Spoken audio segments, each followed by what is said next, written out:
السلام علیکم ناظرین، آپ دیکھ رہے ہیں اسلامک پوسٹ۔ امید ہے آپ سب خیریت سے ہوں گے۔ ناظرین، آج میں آپ کو شب عید یعنی جسے ہم چاند رات کہتے ہیں اور نبی کریم صلی اللہ علیہ وسلم نے اسے انعام رات کا نام دیا، شب عید کی فضیلت، اس کی برکات اور وظائف کے بارے میں بتاؤں گی۔ لیکن ناظرین، یہ سب جاننے کے لیے ہمارے ساتھ آخر تک رہیے گا، ہماری ویڈیو کو لائک اور چینل کو سبسکرائب کر دیجیے گا تاکہ ناظرین آئندہ آنے والے وظائف آپ کو بآسانی پہنچ سکیں۔ تو ناظرین، آغاز کرتے ہیں۔ شب عید رمضان المبارک کی آخری رات کو شب عید کہا جاتا ہے۔ یہ رات بھی بڑی فضیلت والی ہے۔ اس رات کو شب بیداری کر کے اللہ کی عبادت میں مصروف رہنا چاہیے۔ اس کی فضیلت کے متعلق چند حدیث ہیں۔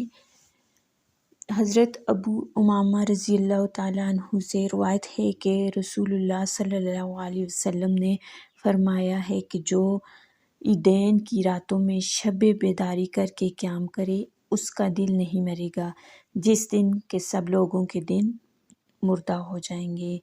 اسی طرح حضرت معاذ بن جبل رضی اللہ تعالیٰ عنہ سے روایت ہے کہ حضور صلی اللہ علیہ وآلہ وسلم نے فرمایا، جو 5 راتوں میں شب بیداری کرے، اللہ کی عبادت کرے، اس کے لیے جنت واجب ہے، یعنی ذوالحجہ کی 8ویں، 9ویں اور 10ویں راتیں، عید الفطر کی رات اور شب برات۔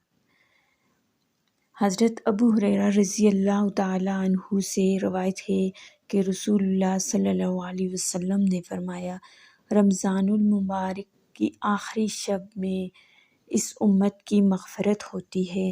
صحابہ نے عرض کیا، یا رسول اللہ علیہ وسلم، کیا وہ شب قدر ہے؟ فرمایا، نہیں، کام کرنے والے کو اس وقت اس کی پوری مزدوری دی جاتی ہے جب کہ وہ کام پورا کر لیتا ہے۔ اس رات کو زیادہ سے زیادہ استغفار اور نوافل پڑھنے چاہیے تاکہ رمضان المبارک کے روزے اور عبادت بارگاہ رب العزت میں قبول ہو جائیں۔ تو ناظرین، چاند رات کی فضیلت کے متعلق جان کر آپ کو کیسا لگا؟ اپنی قیمتی رائے کا اظہار کمنٹ باکس میں ضرور دیجیے گا۔ ہماری ویڈیو کو لائک کیجیے گا اور چینل کو سبسکرائب کر دیجیے گا تاکہ آئندہ آنے والے وظائف آپ کو بر وقت پہنچ سکیں۔ تو ناظرین، ملتے ہیں ایک اور نئی ویڈیو اور نئے وظائف کے ساتھ، تب تک کے لیے اللہ حافظ۔